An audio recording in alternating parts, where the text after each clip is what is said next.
Bon, là nous sommes le 1er mai et je vais procéder au contrôle de l'installation. Donc là, je viens d'arriver. Bon, en fait, ça fait 1 heure que je discute avec le client et voilà seulement que je me mets au travail. Il est en train de faire de la peinture, on ira voir après puisqu'on doit contrôler en gros toutes nos broches de terre dans les prises. Donc là, voilà, j'arrive sur mon chantier et voilà ce que je vois.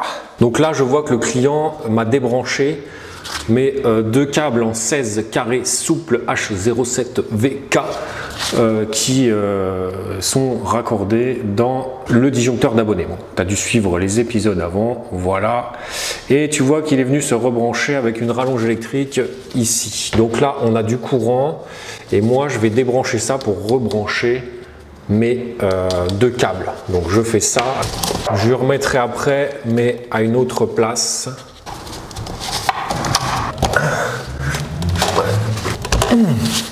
Donc moi, pour faire mes tests de résistance de terre, je suis obligé d'avoir du courant. Si tu veux, mon appareil ne me permet pas de le faire sans courant. Du coup, je me suis préparé une prise comme ça.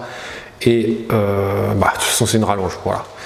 Et je vais venir brancher la rallonge sur mon bornier ici, par exemple. Tu vois, on peut se reprendre plusieurs places. C'est ça qui est cool.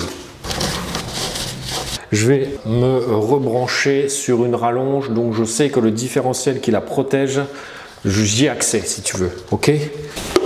A-t-on du courant? Alors, on a du courant. Première chose que le consuel va faire, alors tu sais, l'obsession du consuel, sais-tu ce que c'est? Son obsession à lui, c'est ça, tu vois, la terre. Et les fils verts et jaunes, le consuel, il en rêve la nuit. Premier truc que le consuel va faire, il va te demander d'ouvrir le tableau. Si tu n'as pas le courant, ça va le faire chier. Enfin bref, il va devoir y aller direct avec son truc. Enfin bref, ça va un peu l'emmerder. Il va quand même préférer qu'il y ait le courant. Bien que si toi, tu l'appelles le consuel, c'est que tu n'as pas le courant parce que tu veux le courant. Bref, on va tester la résistance de terre avec cet appareil. Donc là, on a une résistance de 27 ohms. On est en dessous de 100 ohms. C'est top. Une fois que sa mesure de terre elle est faite, alors déjà désolé parce que je vais certainement oublier des choses, c'est sûr, en te mettant un titre comme ça, ce que regarde le consuel, tout ça, je vais en oublier, c'est presque sûr, parce que là c'est fait à l'arrache sur chantier et j'ai pas trop le temps. Je suis entre 2 ponçages et tout le truc, je te mettrai des illustrations. Voilà, premier truc, donc il a fait sa résistance de terre, ok, elle est bonne, on passe à la suite. Il faut que tu aies un appareil de coupure générale, c'est-à-dire quelque chose qui va venir couper l'entièreté de ton installation électrique en cas de problème. Il faut qu'en un point, ça soit coupé. Ici, clairement, c'est le disjoncteur d'abonnés qui fait office de coupure générale au niveau de ce tableau-là. Si toi, parce que des fois, moi, ça m'arrive, où tu es dans des anciens bâtiments où, par exemple, l'appareil de coupure générale, il est dans les communs. S'il est dans les communs, ça compte pas. Il faut qu'il soit à l'intérieur du bâtiment sans ressortir dans les communs. J'espère que tu comprends ça. Si par exemple, tu es dans une maison individuelle et que ton appareil de coupure il est dans le garage ou sous-sol machin et que tu n'es pas à ressortir de la maison, c'est bon. Hein, ok, tu n'as pas à ressortir dehors en gros. Donc, mais si j'avais pas eu ça, parce que dans certains immeubles, ça c'est dans les communs, il faut qu'au niveau de mon tableau ou à côté, soit tu en remets un sur le côté d'appareil comme ça, ou soit tout simplement on met un interrupteur sectionneur qui va venir nous couper toute l'entièreté du tableau. Je te mets ça en photo si j'arrive à retrouver une photo d'une mise en œuvre de ce que je te parle. Voilà. Bien sûr, tu le sélectionnes avec une intensité adaptée. Tu ne vas pas mettre un interrupteur de 40 ampères alors que derrière tu es calibré sur 60. Ensuite, il va regarder au niveau de tes interrupteurs différentiels qui sont placés à chaque fois en tête de ligne. Il va regarder que tu es déjà bien, il faut que tu aies un différentiel type A et type AC. Hein. Bon, après tu peux mettre que des A, mais ça va te coûter plus cher. Que ton différentiel type A, tu aies la machine à laver qui soit raccordée dessus, la plaque de cuisson, le cas échéant, la prise de recharge de véhicule, la borne de recharge, enfin bref. Il va regarder ta section d'alimentation ici. Il faut qu'elle soit en cohérence avec la valeur indiquée sur le dispositif de coupure générale là-bas. Donc là-bas, en général, tu sais maintenant, si tu as vu les vidéos d'avant, c'est 60 ampères. Donc ici, je suis sur une alimentation en 16 mm carrés. Il va regarder également à ce que ton câble de terre il est une section de 16 mm². Après, si ici on était en 10, tu aurais pu mettre 10 mm² au niveau du raccordement du fil de terre. Ici, c'est un 25. L'électricien a été très généreux. 16, ça aurait été très bien. Après, si ici, tu as du 25 carré pour alimenter ton tableau, du 16 peut toujours aller si c'est en cuivre. Je ne m'éparpille pas là-dessus. Ensuite, il va regarder, des fois, il prend les fils comme ça, et il vient tirer dessus pour voir si ils sont bien connectés. Ça, il regarde un peu, il regarde globalement là. La règle de l'aval, c'est-à-dire que si ici tu t'es amusé à mettre des interdifs 40 ampères, il va calculer la somme des intensités des différents disjoncteurs qui sont derrière cet interrupteur différentiel là. Et bon, c'est un calcul un peu spécifique, je t'en ai déjà parlé, c'est-à-dire que tout ce qui est prise et éclairage, ça va compter, il va faire un ratio de x 0,5. Et tout ce qui est éléments de chauffage, éléments de, par exemple, le chauffage, le chauffe-eau et borne de recharge, ça va compter pour 1, c'est x1. Il va également regarder la hauteur de ton appareil de coupure, ou si tu l'as mis à côté, qu'il soit manœuvrable 1,80 m maxi, 0,9 au plus bas. Il va regarder la section de tes fils qui démarrent de tes disjoncteurs, c'est-à-dire que si tu as un 20 ampères et que tu as mis du fil en 1,5 derrière, merci, au revoir. Que va-t-il contrôler d'autre? L'étiquetage, super important. Ne fais jamais venir un consuel si ton tableau il n'est pas étiqueté, si tu ne sais pas quels circuits sont raccordés derrière les disjoncteurs. Les plans, souvent on entend parler, ouais, il faut le plan unifilaire pour le consuel. Au début, j'imprimais les plans et il n'en a rien à carrer, hein. Il s'en fout des plans. Peut-être que si toi tu es particulier, il ne va pas s'en faire. Ne va pas t'amuser à mettre des tuyaux d'eau dans l'espace de GTL ou de ETEL. J'ai une fois un plombier qui m'a mis des tuyaux, j'étais obligé de lui faire retirer. Je te mettrai une photo. Comme tu le sais, là, l'installation avant, elle était raccordée. Donc le client, il sait en gros que tout fonctionne. Il y a un truc qui ne fonctionne pas. C'est la sonnette. Il a mis le bouton poussoir extérieur, ça ne fonctionne pas. Je ne sais pas ce que le glandu a fait au niveau raccordement, mais on va regarder ça et on se fait un petit dépannage. Comme ça, ça te met un peu dans le bain, voilà. Je te mets dans le bain direct, moi, c'est comme ça. Allez, on dépanne ces trucs, on regarde ensemble, j'y vais avec toi. Et le glandu qui a installé ça, tu l'as devant la caméra. Je ne sais pas si tu te souviens, mais je pense que j'avais dû refaire un tuto sur comment installer une sonnette modulaire 12 volts DAC. Donc, si tu te souviens ici, mon 2 ampères, il vient protéger mon transfo de sonnette. Alors, le premier truc, moi, quand le client il m'a dit que la sonnette ne fonctionnait pas, ce que j'ai fait tout de suite, c'est que je suis venu me prendre du plus de l'alimentation de ma sonnette au plus 8 ou 12 volts. Enfin, ouais, on va dire que c'est une 12.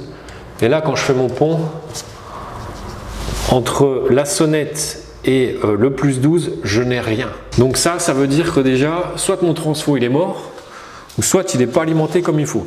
Je prends mon testeur et je viens tester ici à l'entrée de mon transfo s'il y a une tension. Là, tu vois que j'ai pas de tension. Et là, tu te dis, mais t'es un vrai rigolo, mon gars, tu l'as pas branché ton transfo, le 2 ampères ici, il est levé. Si je regarde la tension en sortie de 2 ampères, j'ai bien 236 volts. Et j'ai bien mon câble ici, regarde bien, quand je fais bouger le neutre de mon transfo, je suis bien relié là, et la phase permanente, je suis bien relié à côté. Tu sais où elle est la panne? Ce que je pense, c'est qu'en fait, j'ai dû mettre soit le fil rouge là, ou le bleu là. J'ai dû pincer sur l'isolant et pas sur le cuivre, mais je suis pas sûr. Mais on va tester ça ensemble. Je coupe mon courant, je regarde pour bien les mettre dans la cage, je remonte mon 2 ampères, je reprends mon testeur et je regarde si j'ai du courant. Oh yes, yes. Et ça, tu sais que ça, C'est une panne, ça, ce type de panne là, c'était Wislar quand j'étais à l'école, tu sais, moi j'ai fait de l'automation industrielle. Et une fois j'avais un truc, on n'avait plus de retour sur un automate Siemens ou quoi, et en fait le prof, tu sais, il devait te faire des pannes, et il avait coupé en gros le fil et il l'avait serré sur l'isolant. Du coup, la continuité se faisait pas. Si je fais mon pont maintenant pour chanter en gros le bouton poussoir, yeah! Ma sonnette, elle fonctionne. Bon, on va aller un petit peu plus loin, on va regarder à l'extérieur du bâtiment pour s'assurer que le bouton poussoir soit bien raccordé. Sonnette. Oh, mon client, il va être content. Bon, là, je t'ai fait un petit speech. Maintenant, ensuite, le consuel, ce qu'il va regarder, c'est limite, bon, parfois ça dépend, hein. Des fois les consuels, moi je suis tombé sur un, c'était toutes les terres de toutes les prises, il les a toutes faites. Il m'a demandé de démonter des spots, enfin à la limite, ouais, c'est tout, allez, on fait déjà les prises, je t'embarque pas et après on parle d'éclairage. Du coup, là, moi j'ai un appareil ici qui me permet de mesurer la résistance de terre et il peut également faire, il va biper en gros quand j'ai une continuité. Quand je vais pointer les carcasses métalliques, si par exemple j'ai du cuivre dans l'appart là, oui c'est vrai que je t'ai pas parlé de la liaison équipotentielle, encore en plus que tu dois mettre. Si tu as une canalisation en cuivre, gaz, tout ça, radiateur, tout ça, il faut que ton circuit soit mis à la terre. Je te mets une petite photo d'illustration, je dois avoir ça dans le téléphone qui traîne quelque part, je te mettrai ça. Donc là, ok. Bon, dans la salle de bain, je t'en parle tout de suite. Si tu es dans la salle de bain et que tu as une menuiserie, une porte, on a ça dans le studio PMR, je te montrerai, tu verras ça. Si tu as une menuiserie qui est en alu, il faut qu'elle soit à la terre. Si la fenêtre, par exemple, de ta salle de bain, le cas échéant, est en alu, il faut également qu'elle soit à la terre. Le consuel va venir la contrôler avec ce petit bip là. Enfin, lui, il a carrément une perche, hein. Moi, c'est une matos de pauvre. Bah ouais. Et je vais contrôler mes résistances de terre, ça va biper à chaque fois.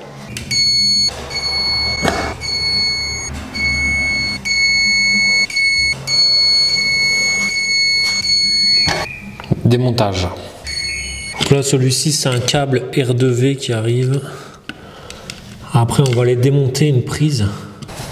Je démonte juste pour voir l'intérieur.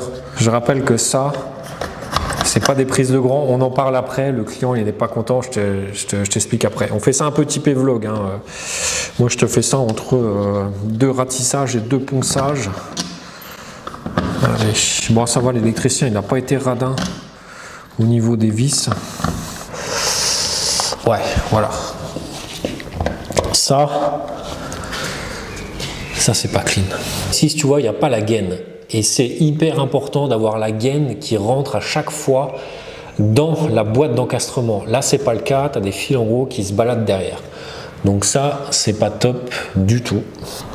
Ensuite, ici, tu vois, j'ai une sortie de câble. Bon, sortie de câble, en gros, c'est les radiateurs qui seront ici. Donc, je vais contrôler. Ah ouais, le truc important, c'est quand tu as des câbles en attente.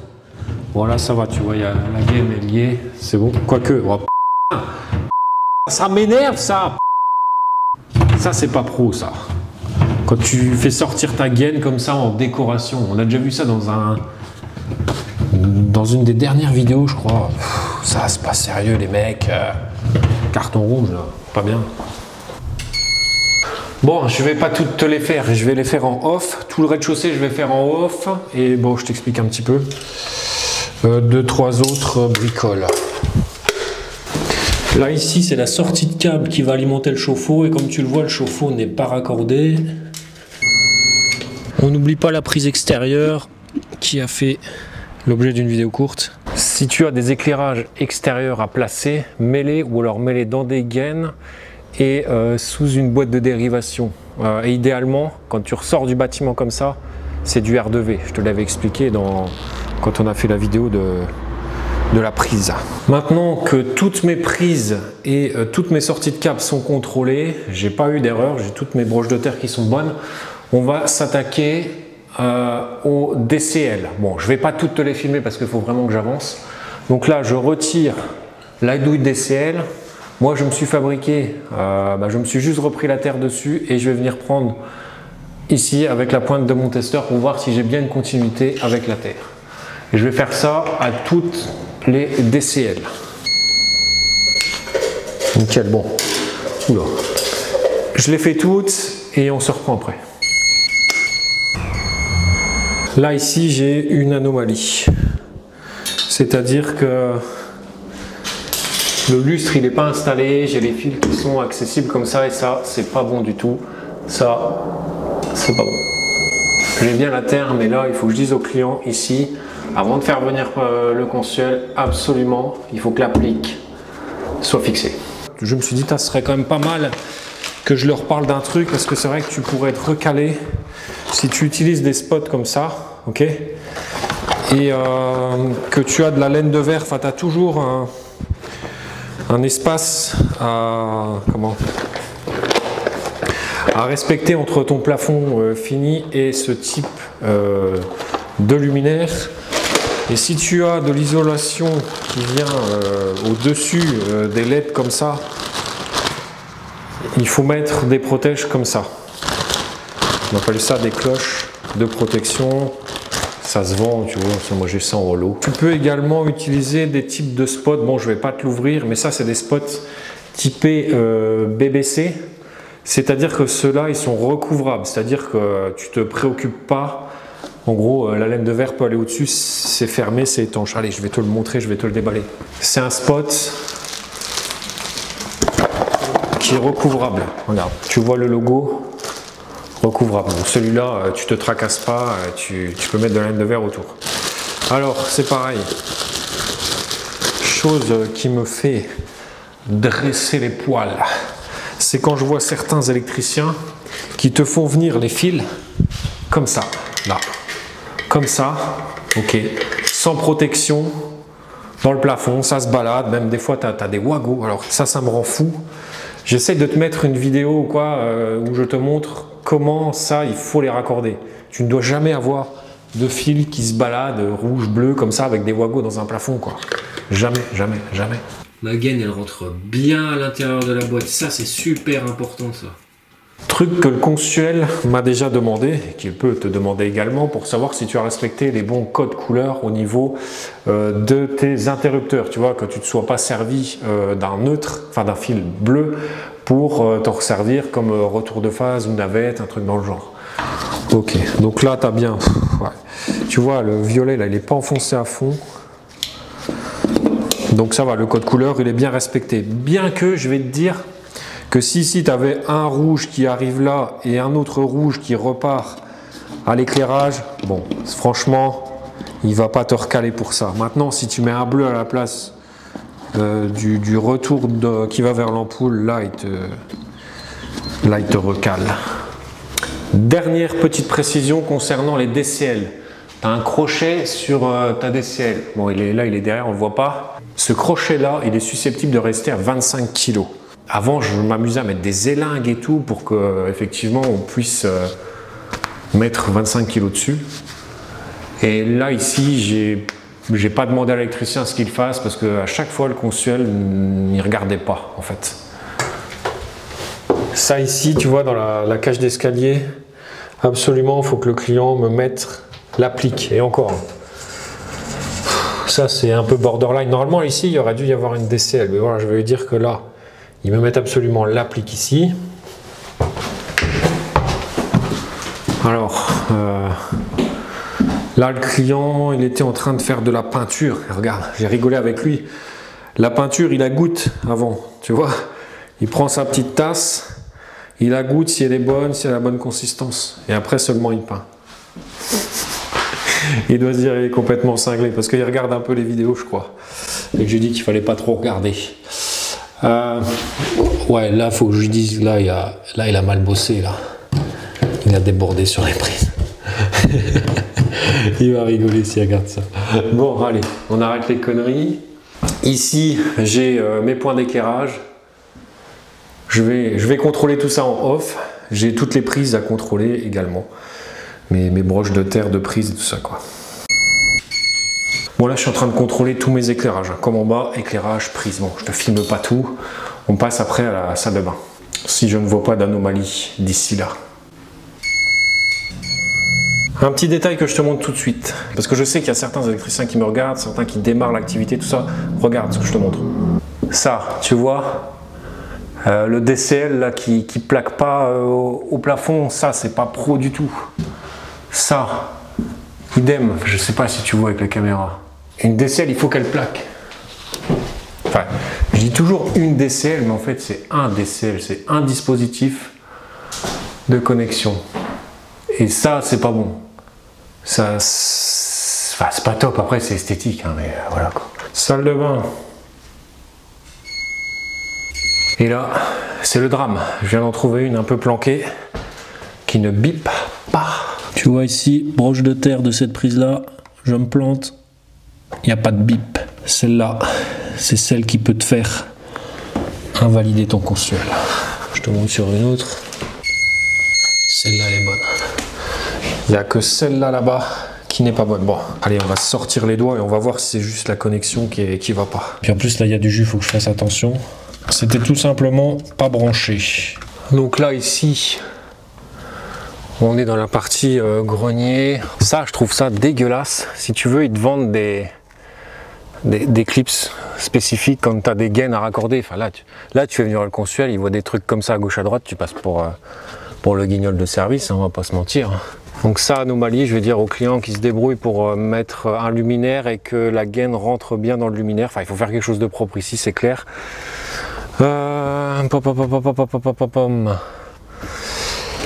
Ok, câble qui alimente la VMC. C'est alimenté en souple. Et là, j'ai une furieuse envie de mettre un coup de pied au cul à l'électricien qui a fait ça. S'il me regarde, il va rigoler. Là, ça, je vais demander au client à ce qu'il me remette une vraie boîte de dérive et à la limite un câble rigide, boîte de dérive là, fil rigide là, parce que ça, faut pas déconner quoi. Donc ok, il n'y a pas trop de points négatifs. On a relevé quelques anomalies. Après, c'est un autre grenier, mais celui-là, je pense que c'est affilié à l'autre appartement, je crois. Soit retirer, mettre une boîte de dérive ou je sais pas quoi, mais faire quelque chose de propre là-bas. Donc je vais dire de remettre un lustre là-bas aussi. Nous sommes dans la dernière pièce, la salle de bain. Alors ça, il aime bien le consuel, la salle de bain. Je te mets dans le receveur de douche. J'ai fait une super vidéo de remplacement de receveur de douche, je sais pas si tu l'as vu. J'ai un radiateur électrique qui va être là-bas. Truc hyper important, ouais. Au niveau des éclairages, tu vois ici, on est sur un bac de douche. Donc ta zone, elle est délimitée à ce niveau-là.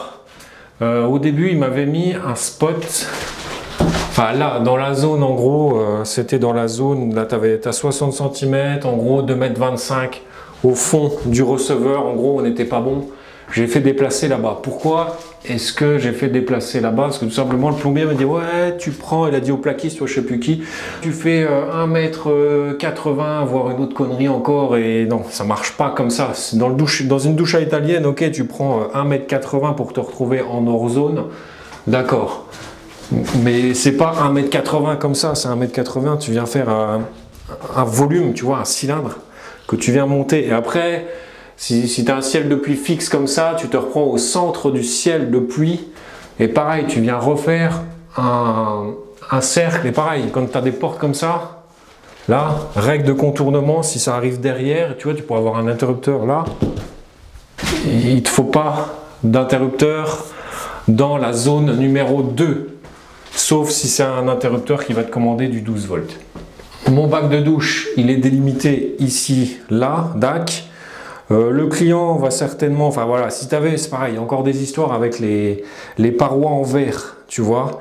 Une paroi en verre, en gros, même si elle est jointive au sol, fixée avec 2-3 trucs, machin, un renfort qui reprend là-bas. Si tu veux que ça soit une paroi dite pérenne, il ne faut pas qu'elle soit démontable.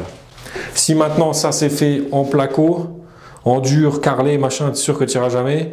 Et ben ici tu vas pouvoir faire une règle de contournement comme ça et à la limite tu vas pouvoir mettre presque pour ainsi dire une prise machine à laver là-bas ou une prise là-bas. Là, ici, comme il n'y a rien du tout, moi j'ai dit au client 60 cm là, rien dans cette zone-là. C'est pour ça qu'ici, la prise, elle est en dehors de cette zone. Bon, c'est peut-être pas hyper bien expliqué comme ça. Il faudrait que je te refasse une vidéo quand on sera dans l'appartement PMR où là, c'est une douche à l'italienne. Et là, c'est plus intéressant. Moi, pour habitude, franchement, je ne vais pas te mentir, hein, à chaque fois, si c'est de la douche comme ça, ici, tu pourrais, hein, même si ici, c'est pas cloisonné ou c'est juste un, comment ça s'appelle, un rideau de douche, là, tu pourrais mettre un radiateur, classe 2. Mais je le fais jamais, parce que ici, qui dit radiateur classe 2, qui dit en gros boîte de connexion sortie de câble, et les boîtes de connexion sont interdites dans la fameuse zone là. Ou alors il faudrait que le radiateur soit mis avec une sortie de cloison étanche, machin et tout le truc, mais franchement ça, je mets jamais quoi, jamais, jamais, jamais. Je sais qu'on peut mettre un radiateur classe 2, tu peux même aussi mettre un chauffe-eau à la limite horizontal dans la zone 1, mais il faut que ce soit un classe 1 qui soit relié à la terre, mais ça c'est pareil, jamais je l'ai fait. Bon, j'espère qu'on a fait le tour de tout, j'ai dû en oublier, ah ouais. Ouais, je voulais te dire un truc. Ça, toi qui es électricien ou amateur ou quoi, toi, ça tu le sais tout de suite. Tu te dis à première vue, ah bah c'est bien, c'est une Legrand, c'est une Doxy, prise affleurante, machin. Eh bien non. C'est une copie. Alors, je ne me demande pas qui commercialise ça, quelle marque c'est. Mais en tout cas, le client il était complètement dégoûté. Regarde.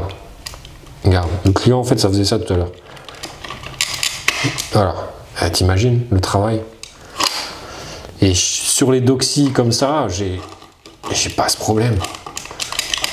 Donc voilà, je n'achète pas de copie à 3 francs 6 sous. J'espère que je vais pas raconter trop d'âneries. Non, je pense pas. J'espère pas en tout cas. Si il y a des choses à ajouter, ajoute-les dans les commentaires. Ça peut servir aux autres. Tu vois, les gens qui veulent faire passer leur consuel chez eux, qui voient un petit peu le contrôle que j'ai fait, comme ça ils refont le même contrôle à peu près chez eux. Et mais parce que j'ai oublié des choses, c'est obligé, j'ai pas pu tout voir, j'ai fait ça, mais vraiment vite fait. Le contrôle, il a dû durer, je sais pas, 1h30, je suis même pas sûr. Voilà, donc n'hésite pas à ajouter dans les commentaires pour que ce soit constructif pour les autres qui visionnent. Et donc regarde dans les commentaires si tu veux des choses approfondies. À la fin de mon contrôle, je me prépare une petite étiquette avec la valeur de résistance de terre que je viens placer ici là. Voilà, c'est vrai que dans les commentaires j'avais eu, on m'a dit ouais t'as pas de boîtier de communication, machin, bah ouais ici on fait à l'économie. Et je vois d'ailleurs qu'ils n'ont même pas suivi les directives que j'avais données. C'est-à-dire que j'avais suggéré au client de faire une arrivée fibre ici, donc là tu l'as là, et de faire ici de mettre un câble Ethernet qui repart à la chambre là-bas, un deuxième Ethernet.